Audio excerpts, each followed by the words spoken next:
Thank you, everybody, for coming out to our fourth show. This is our sex show, sexual pleasure and health show.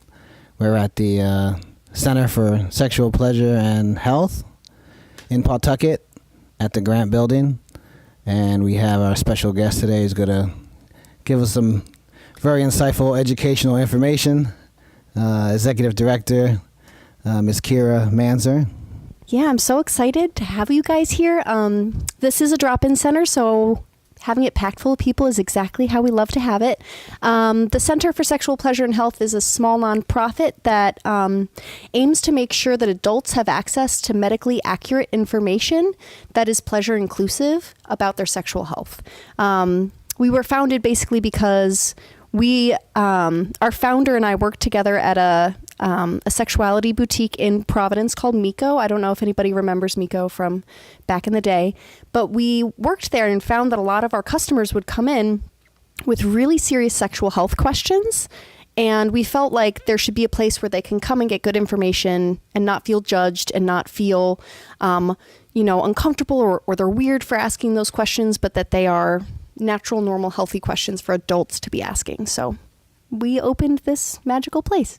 And I'm so glad you all are here. And before we get started, I just want to bring to the stage two gentlemen, Wayne Capri Manuel and Raymond Joseph of the ACOS, or AIDS Care Ocean State. They're going to give us a little information about where they work and what they actually do that helps the community. Thank you for having us, and pardon my back, the one at my back, to all the beautiful ladies up here. Thank you for the introduction. Myself, Reynold Joseph, and Wayne Benatti. We work for AIDS Care Ocean State. We run the prevention program at AIDS Care Ocean State, which includes free and anonymous HIV testing, free hepatitis C testing. We run Rhode Island's only needle exchange program, where people come in, drop off their dirty needles, and we give out clean ones, as well as go out into the neighborhoods and pick up dirty needles on the streets. We do a street outreach program where we encompass all the things that we do and meet clients literally where they're at. If they're downtown, if they're in Pawtucket, Woonsocket, Central Falls, wherever clients are at, we can meet them there. And we try to cast a wide net out there and let people know about HIV and AIDS, try to decrease the stigma, as well as letting people know their status is definitely one of the key things. And I'll let Wayne explain his program that we just started at AIDS Care Ocean State. Hi, I'm Wayne Benatti.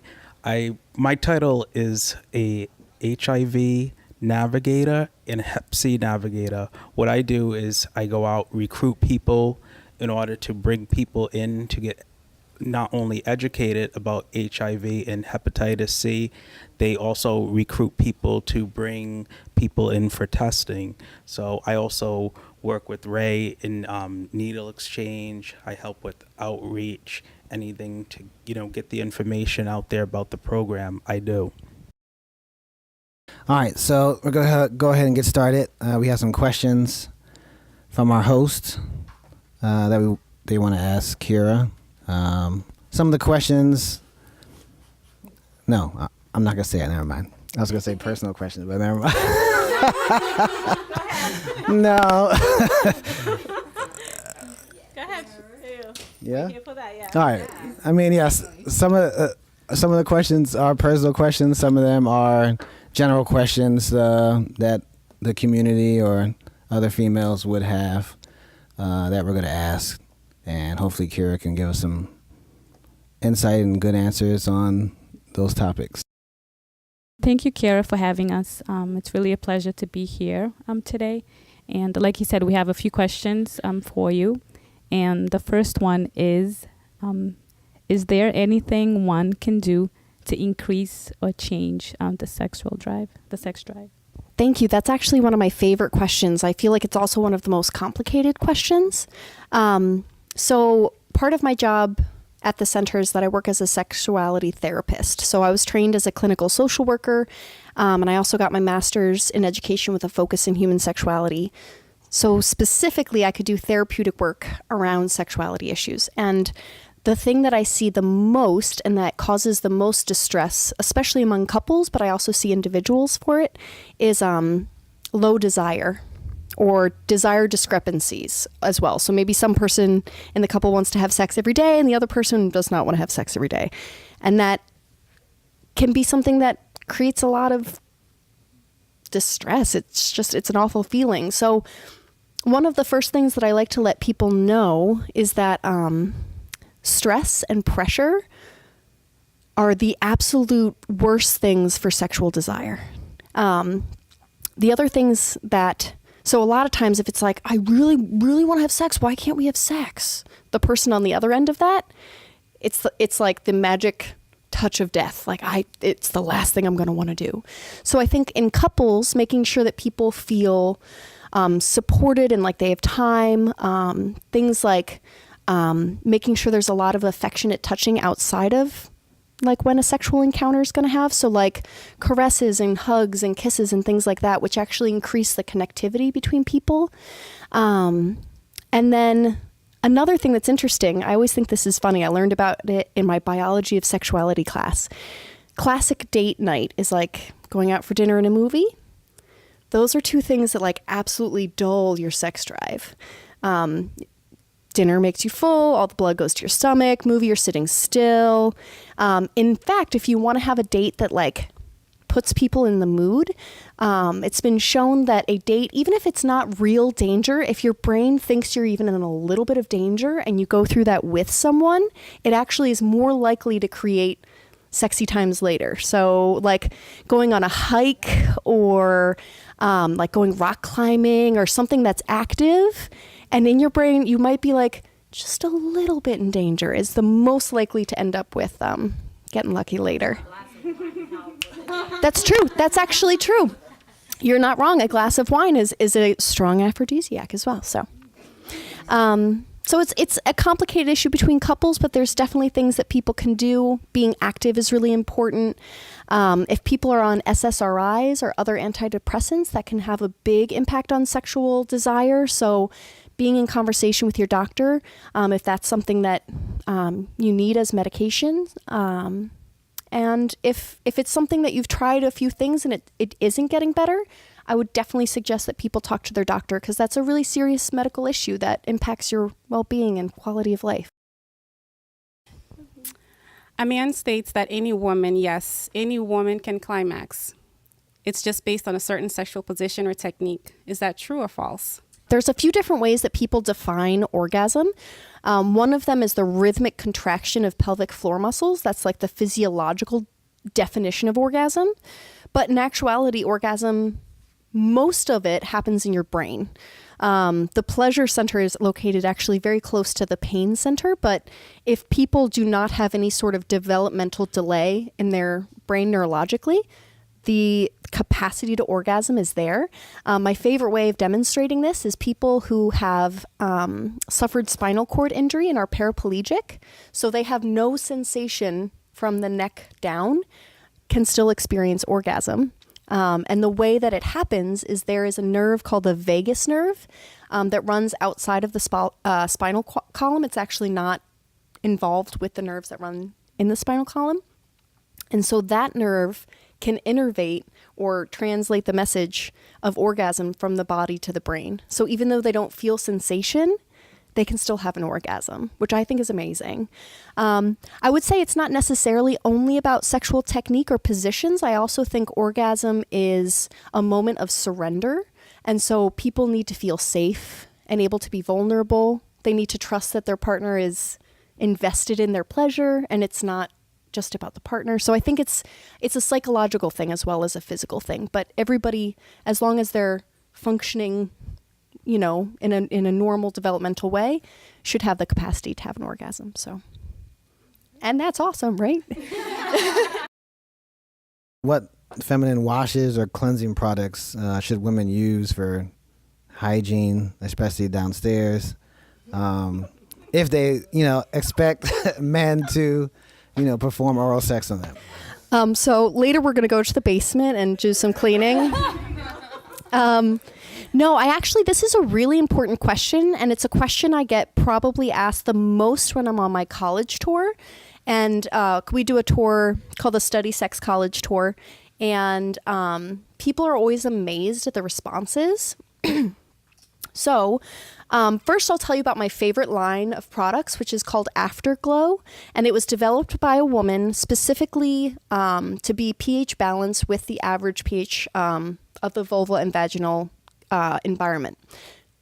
So the thing you want to look out for is things that support the natural environment of a healthy vagina, which normally has like a balance of yeast and bacteria in it.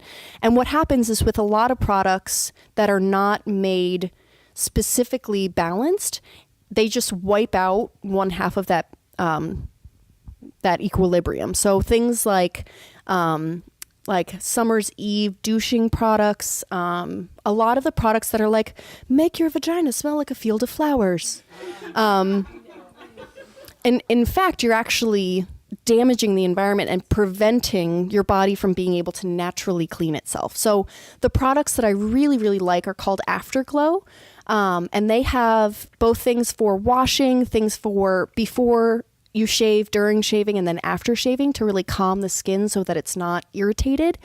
And those are perfectly pH balanced to a woman's body, which is great. And the way I always talk to people about it is that if you think about different kinds of skin, so like on my face, I have 3 different skins. There's a skin that grows hair. There's the skin on my lips, which like moisture doesn't really pass through very easily. And then there's the skin inside your mouth, which is transdermal. Water passes through it pretty quickly. And it's actually the same for your genitals. So in the way that when I wash my face, I usually go, and I wash my face. Think about that in the same way with your genitals. So washing with a gentle soap or a pH balanced soap where you grow hair, but actually where you don't grow hair, you shouldn't really wash, especially with soap, because it actually dries it out and can damage that tissue. And people are always like, what are you talking about? You're telling me not to wash my vagina. And I'm like, I know it's weird, but in fact, vaginas are self-cleaning ovens that if they are healthy, and you shower regularly and like change your clothes regularly, will continue to be healthy. It's just the outside that needs to get washed. So I tell people that, and literally like I see people just be like, and I'm like, I know, it's so weird. We've been told that we need to like wash ourselves, but actually trusting your body to do what it's supposed to do is good. So. Hi, Kara. Hi. Nice to meet you. It's so nice to meet you. My questions, and I say questions because I do have quite a few. Great. That's wonderful. It's about your sex toys. Yeah. Had to be me, of course. But one of the questions I have is, can these toys be shared without the consequences of cross-contaminations or infections? The short answer is it depends what the toy is made out of. So within the adult industry, especially over the last 10 years, there's been a lot of attention to what's called body-safe materials. So if a toy is going to be shared between people, it's really important that it's made out of a material that you can sterilize and that is non-porous. So if a material is porous, it has little tiny pockets that things like bacteria or even things like STIs can actually like get into the toy, and then when you use it again, they can be released into the body. So the best materials are silicone, and it's a medical grade silicone. So almost all the toys that I brought, in case we had questions that needed toys, are made from a silicone. So if you guys want, you can feel it. It feels like a silky finish. So it's soft, it's not hard, but it's a non-porous material that you can actually get entirely sterile, which is really important. Materials that are not safe for your body are things that when you pick it up, if you were to smell it, it smells like a shower curtain or a My Little Pony from the 80s. Do you know that smell? Yeah. And actually, that's both the smell that you're smelling is chemicals coming off of the toy that can be bad for your body, and those toys have little porous pockets, so little things can hide in there and then reappear for not awesome times. So you can share toys safely, it's just making sure that it's a safe material. The pleasurable sensation given in men, is it the same as that of the woman? That is a great question. So what's interesting is that when every person is conceived and they're starting to develop in their mom's body, we actually have all of the same exact sexual anatomy for the first 12 weeks of our life. And it isn't until week 12 that people start to sexually differentiate. So the nerves that innervate with, like the clitoris, is the same nerve that innervates with the head of the penis. But it still is obviously very different. There's twice as many nerve endings on the clitoris as there are on the head of the penis. The clitoris is actually the only anatomical structure whose only function is pleasure, which I think is amazing. But there's also other ways of experiencing pleasure that can be very similar. The center has a sticker that we love, which says the anus is the great equalizer, which you think about it because everyone's got one. So things like that, nerves that innervate with the rectum and anus are similar, so those would be experienced similarly. And then I think individual to individual, regardless of sex or gender, people experience pleasure uniquely and individually to themselves. So whatever that means for whoever it is we're talking about. So my next question is probably going to be the silliest one, because I don't know that much of about these toys, and I would love for you to show us. And so the question is, can you die from it if you do so much? I just had this really weird moment in my brain where I was like, maybe if it was so much pleasure, you stopped eating or drinking. Let me see. The major health consequences of using toys are usually around more intense toys than beginner toys. So things like vibrators or, things without motors are, generally speaking, very safe. The type of toy that there can be like physical damage from, this is not one of them, but I pulled it out because what it is a cock ring. And so you notice it's really stretchy, so that if you put it over someone's genitals and then they got an erection, so their genitals got larger, this isn't going to get stuck there. That's really what you don't want to have happen. So some of the toys that, I don't have examples here, but are similar are like cock rings that are made out of stainless steel or something that's not flexible. So I would definitely suggest that people only get into those type of toys with someone who's very experienced, who can educate them really well about it, because if it's not the right size, that's a trip to the emergency room. Other things that are really important in terms of safety are, so I was just talking about how the anus is the great equalizer. And I don't know if you guys have heard sort of urban myths about people needing to go to the ER because they've lost something up their butts. Have you heard of those sort of rumors? What I always tell people is, the end of the vagina is the cervix. It stops. You can't go past there. But the end of your ass is your mouth. It goes all the way up the other side. There's no stopping point. So if you are going to be engaging with a toy and playing with your butt, it's really important that it has what's called a phalange or stopping point, because otherwise it can get lost. And that's another trip to the emergency room. So I would say important things to note are making sure that you have the experience and education to use a specific toy, and that if anything is going to go in anybody's butt, just make sure it has a phalange.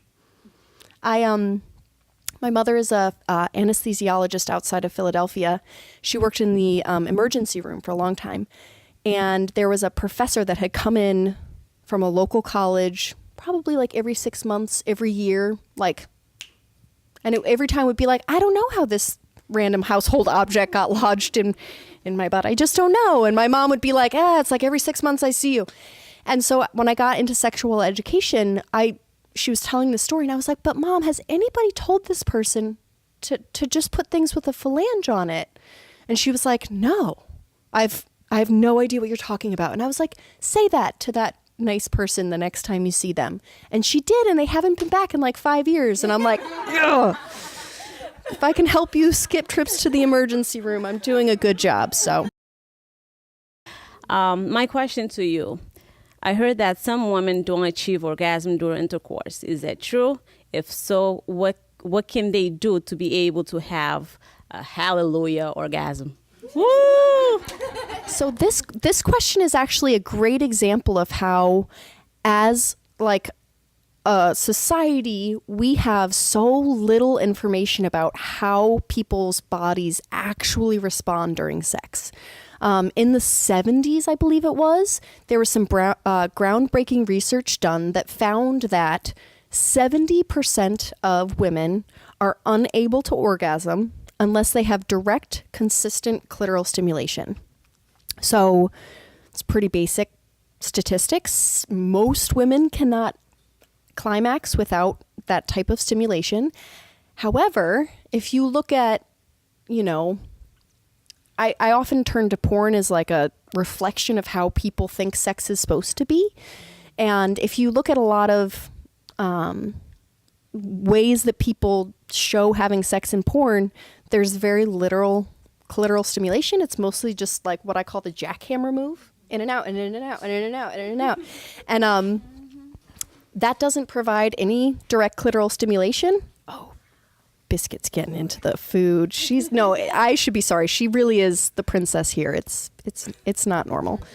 But so, I guess in response to that, yes, it's totally true that a lot of women during sex aren't able to achieve orgasm because it's very difficult to get direct clitoral stimulation. So that's actually why I picked up the toy that we were talking about a little bit earlier. So this is a new toy. It's called the Eva. The person who engineered it is a woman, and they actually did it with the purpose of what they call closing the pleasure gap. So they see that in a lot of heterosexual encounters, men have more pleasure in those than women, and they were like, that's not right. We're going to close the pleasure gap. We're going to have orgasms for everybody. So I think this looks like a little beetle, which I think is funny. But you turn it on and it delivers consistent, steady, very strong vibration. And what these little arms are for is they actually, let's imagine for just a second that I have what I call a faux vulva. So like faux vulva, they tuck under the inner labia and sit right on the body so that it provides consistent hands-free stimulation so that people can achieve orgasms during partnered sex. So if you'd like to, it actually gets very strong. But if you would like to see what it feels like or feel the vibration, that little button on top, you're welcome to check it out. All of our educational demos are purely for that purpose. So we want people to be able to actually come in and explore and like hold and like get a sense of what they're learning about. And so we have the demos out for that purpose.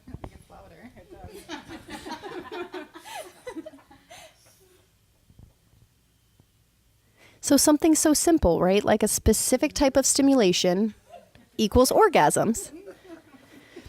And I think it's really hard for a lot of people have a hard time bringing up how to introduce a toy, or they might think that a toy within like a partnered sexual encounter could be distracting or maybe threatening, which is why I really like that, because I feel like it's hands-free, it's pretty small.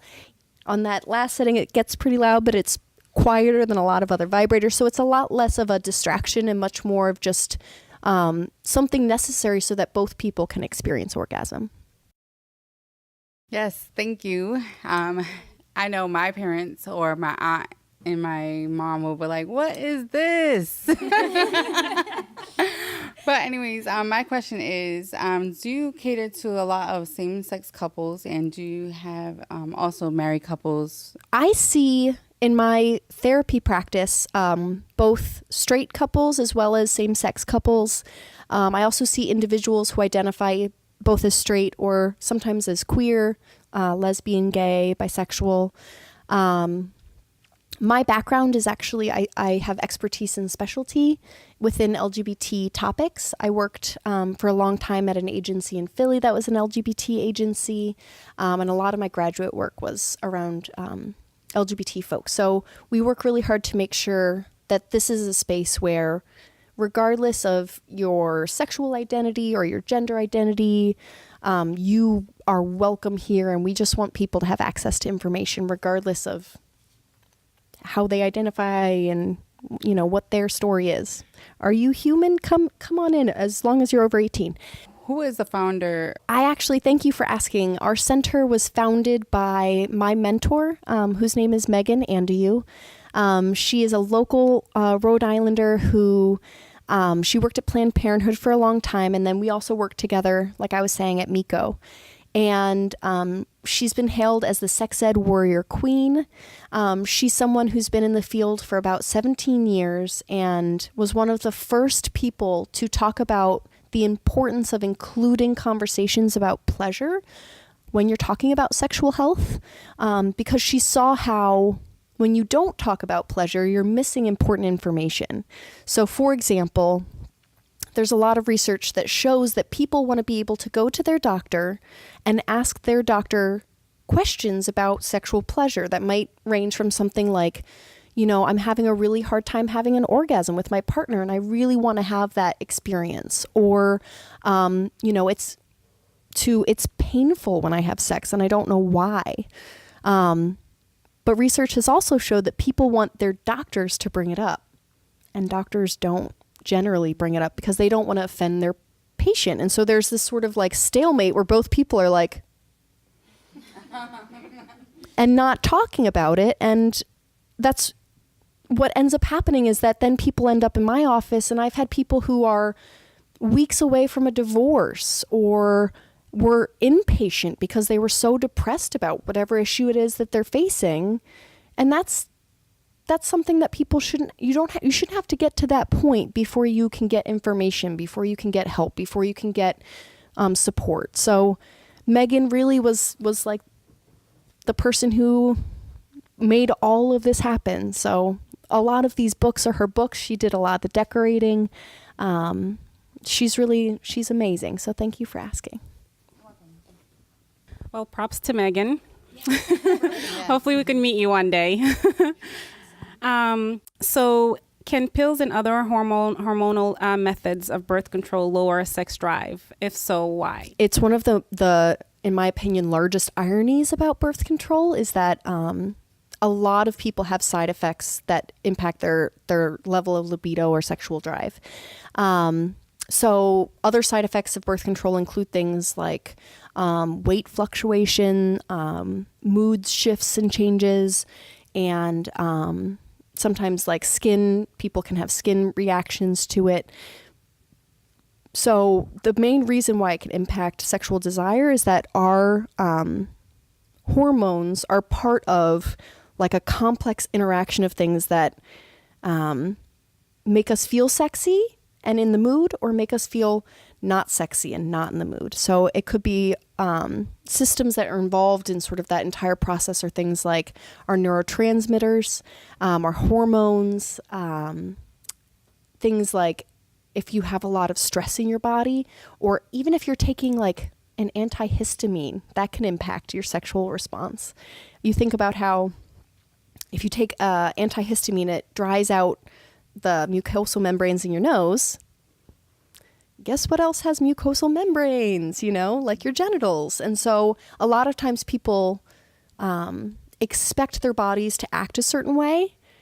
And then when it doesn't, people get really frustrated really quickly, instead of being like, oh, it turns out my body's not a machine. Like it needs adjustments and certain things to support it in acting the way I want it to. So some things that can help if people are on birth control and are experiencing either a low libido or sometimes vaginal dryness is another impact of birth control. I can talk for way too long about sexual lubricants. I feel very strongly about them. My staff all makes fun of me because every time I talk about lube, I say, lube, but when you think you've lubed enough, lube some more. And they're like... But also, again, things like being in conversation with your doctor about that. They have developed over the last few years things like low estrogen birth control. So it's the same impact in terms of reducing the likelihood of pregnancy, but they actually have less hormones in them, so it has less of an impact on the person's body. There's also different mixtures of hormones. So maybe if you're on a birth control that has progesterone and estrogen, just getting on one that has just progesterone or just estrogen. So if something is impacting your sexual health or your sexual response or pleasure, my like main, point of advocacy is like, please talk to your doctor about it, or like talk to somebody about it, because everyone deserves to have that sexual life. It's an important part of being, a healthy, happy person. So don't just like sit with it for years. I talk to way too many people who like are like, yes, I've not had an orgasm in 10 years and I'm finally sick of it. And I'm like, I wish you had come to me 10 years ago, so. I see that you have more toys over there. Would you like to tell us a little bit about it? Each one of them. Kegel balls, yeah.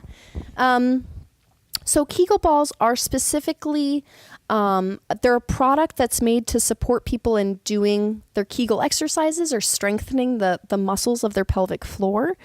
So let me see if I can, yeah, there we go. I'll use both hands. So this is a set that I really love. It's made by Jeju, which is a company that we really love. We try to not only educate about sex toys, but also connect people to companies that are ethical, because there's a lot of companies in the industry that are not ethical. But Jeju is amazing. So the way that these work is they're worn inside the vagina. So you'd insert this into the vaginal canal. And then, I don't know if you can sort of hear that. There's an internal ball that rumbles. It sounds really loud when you do it like this, but it doesn't sound like that when it's being worn. But what it does is that rumbling stimulates your pelvic floor muscles. When you take a step, it rumbles and they contract because they're like, what is that? And then they relax the next time you take a step. And then it rumbles again and they contract. And so it's basically like you're doing, like arm lifts and stuff, but just vaginally. And I always say there's a party in your pants that nobody else knows about because there's all this rumbling that nobody else knows is going on. So this is the first one because it's the lightest and it's the widest, so it's the easiest to hold in. And then it moves to one that's a little bit heavier and a little bit narrower. And then there's one more in the set too. So it's almost like when you start with the lowest one and then you build up the strength slowly. For how long you use those toys? Like for how long? Is it like you have to use it in a certain period of minutes or like how long? Great question. It really depends on the person's comfort and like strength of their muscles. I've talked to people who when they first start, their muscles are not strong enough to keep it in for very long. So they might start out with like a 30-minute when they're at home and they're comfortable. And then as muscle tone increases and the strength increases, people can wear those for up to 8 hours. Like I used to laugh. My friend would literally go out dancing with them. And I was like, you have to have like very strong PC muscles because wow. So it's safe to wear up to 8 hours. And really just depends. Sometimes people wear them once a week. Sometimes people are like, oh, that's a daily thing for me. Important health connections with those. Post vaginal birth, if someone is just recently given vaginal birth, those are wonderful ways to strengthen and tone the vaginal floor, which birth can be a traumatic event for the pelvic floor.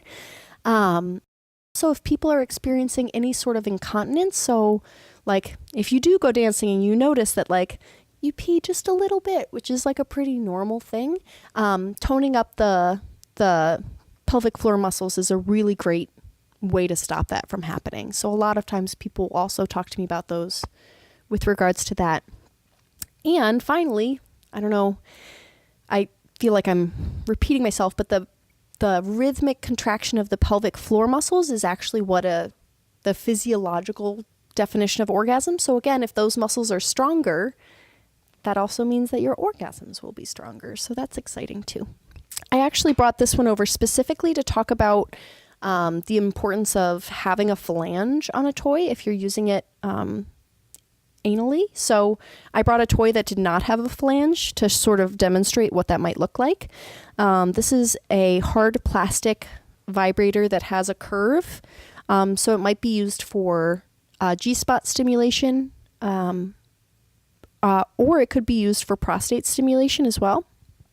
And so if this is a nice toy because it's a lot less expensive than a lot of other toys. So for people who maybe are seeing if it's something that they like, this is a great intro toy. You don't have to, give away a ton of money for something that you're not sure you're going to like. So if you did want to use this, what I would say is this is a product called, it's an Evolve product, a toy enhancement kit. And it literally comes with I think a series of 3 of these. And if you put it on a toy, it literally just makes it anally safe, which I think is awesome, super important. And then the other 2 things that I brought were an example of another vibrator. I just wanted to show that vibrators can come in all different sizes and colors and shapes.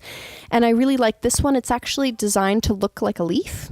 There's a lot of people who don't feel like vibrators are natural, and so they don't want to use them. But if it looks more natural, they're more likely to use it. So this is an example of a product that just, the design is very cool, I think. And then I have lubricant.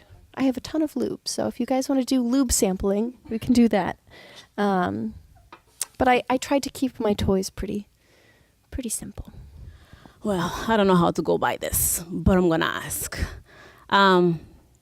Actually, there's been a lot of, I have a lot of like friends come to me sometimes. We, among like girl stuff, we talk, about certain things. And one of the things that a lot of girls talk about is like in terms of a guy giving like a girl like oral sex, and which a lot of times, sometimes you tell them go to the left, go to the right, stay in the middle, stay right there, and they keep moving. So how can you go by like teaching a guy how to give like a woman a good oral sex?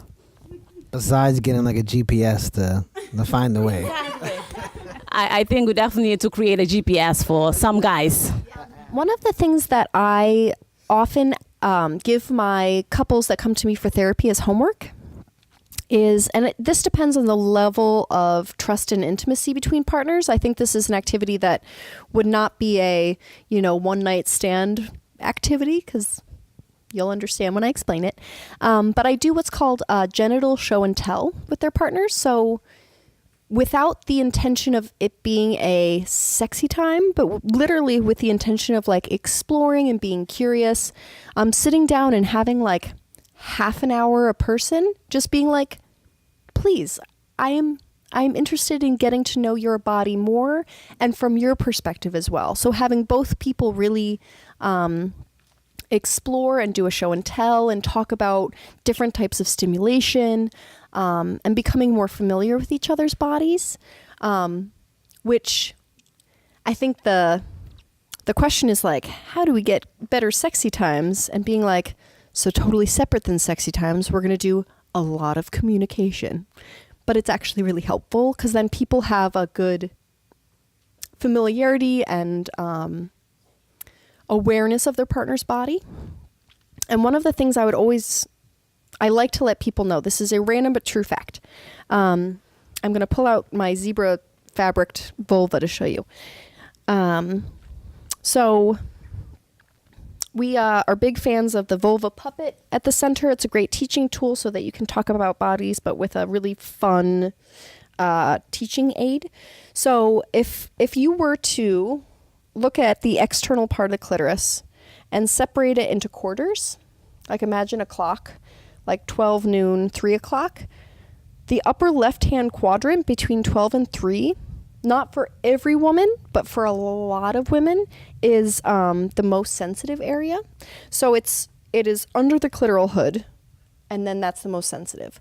So what I would say is letting people know how much stimulation is the right amount as opposed to too much, because sometimes it can be like the experience of being in a room and having 4 people talk to you. Instead of getting 4 times the information, you just get overwhelmed and you're like, I can't hear any of you. I feel like that's often a good analogy for how if people are doing direct clitoral stimulation or direct G-spot stimulation, which the G-spot is a series of glands that surround the urethra. So if you were to insert your fingers and do like a come hither motion, that's usually where the G-spot is. Those things can be overwhelming, and it's not like 4 times the pleasure. It's like, that's too much information. I can't right now. So being able to help people differentiate between like, oh, this is a good amount of stimulation. Oh, that's too much. That's too little. One of the things actually that I learned from Megan was that when she would teach her oral sex classes, she would tell people to do the alphabet on the clitoris and to stop when they got to the letter that felt the best.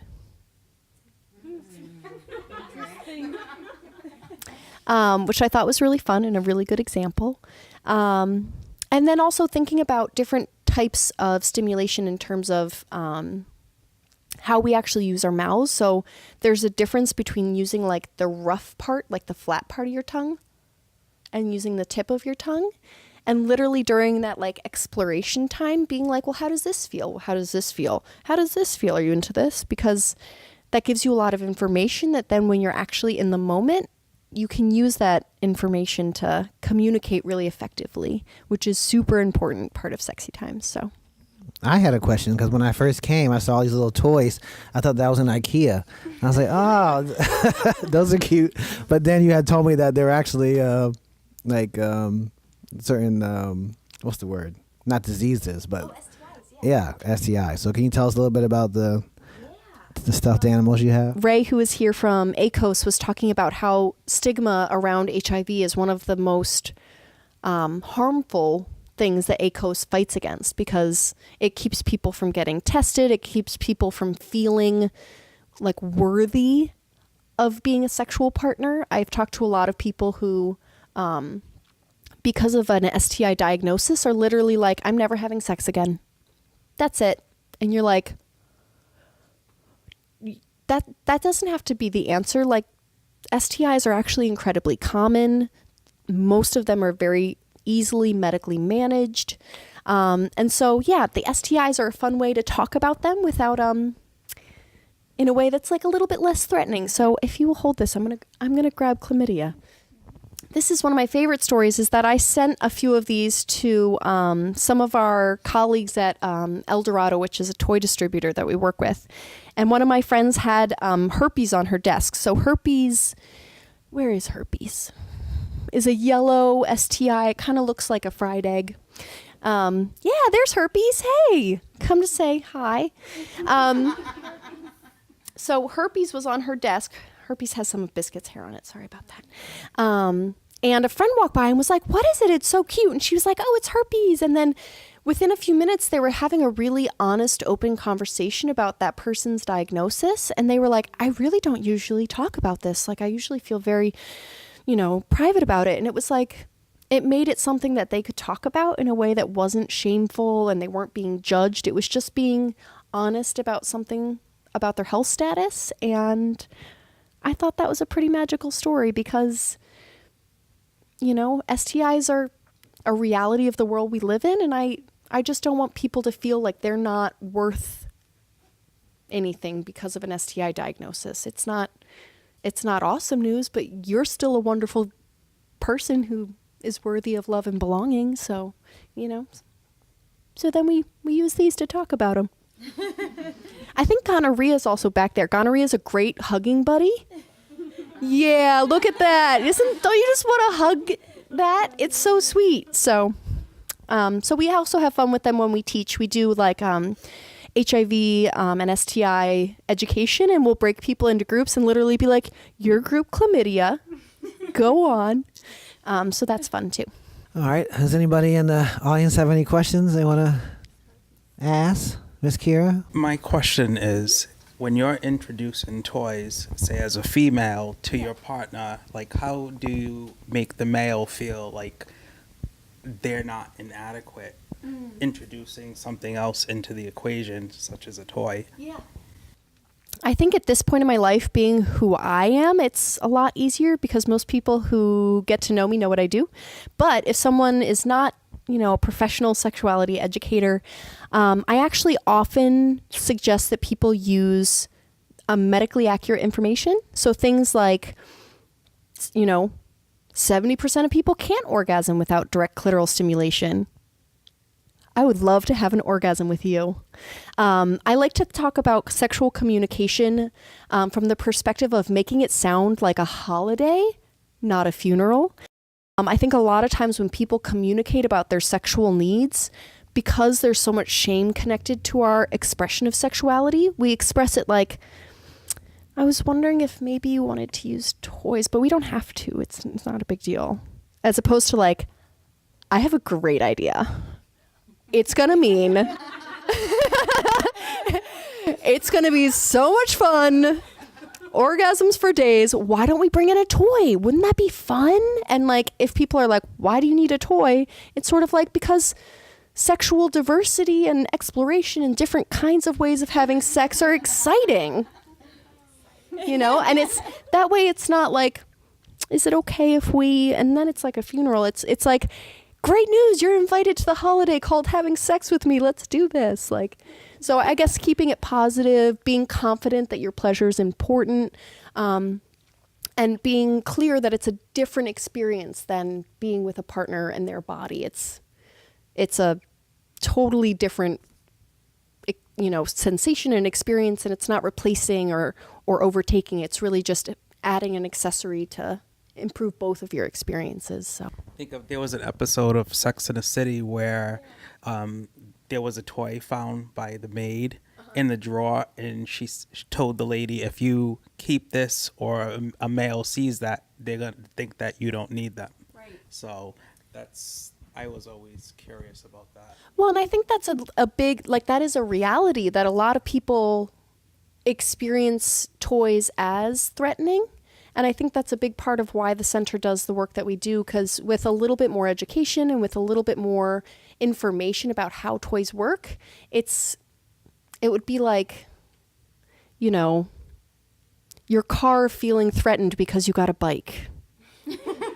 You know, like, it's just a different tool and it works differently. So I do think that that's very real, though, and a lot of people experience that.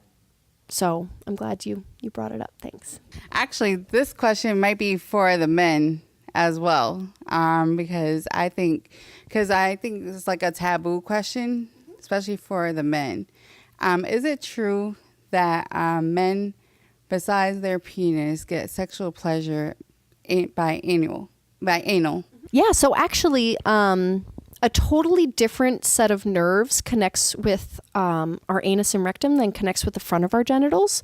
And depending on a person's personal preference, I've talked to a lot of people who are like, I have tried it, it's just not my thing, which I'm like, cool, you're the boss of your body, you know yourself, glad you were willing to try it, but it's not your thing, that's cool. But a lot of men can experience sexual pleasure during anal play. And it doesn't necessarily have to be even like penetrative or internal anal play. I'm going to bring out our penis model. His name is Fred. He's really wonderful. This is Fred. Fred and the chlamydia are going to hang out.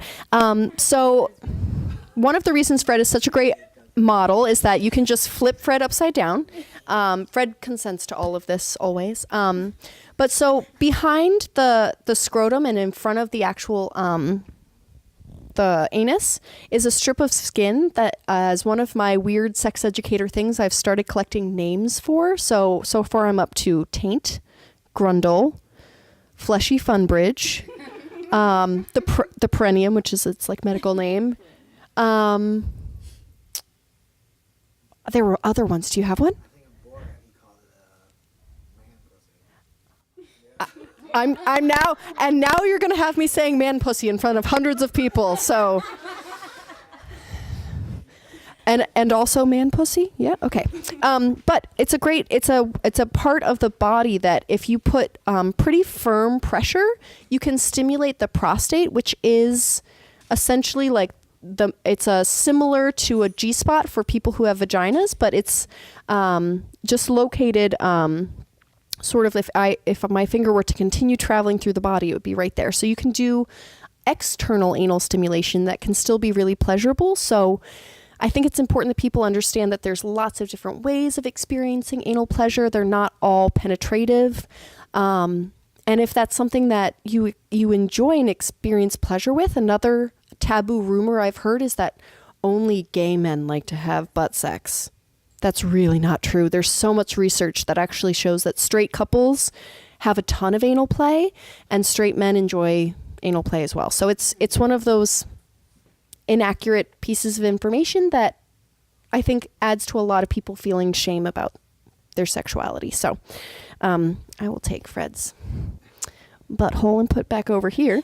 But yeah, so thank you for asking the hard questions. Those are my favorite questions. What are the hours that the center is open for folks to come down and explore? Thank you. We're open to the public. We have a drop-in space Tuesday through Saturday from noon until 6. And during that time, if people stop by, we can give them a full tour.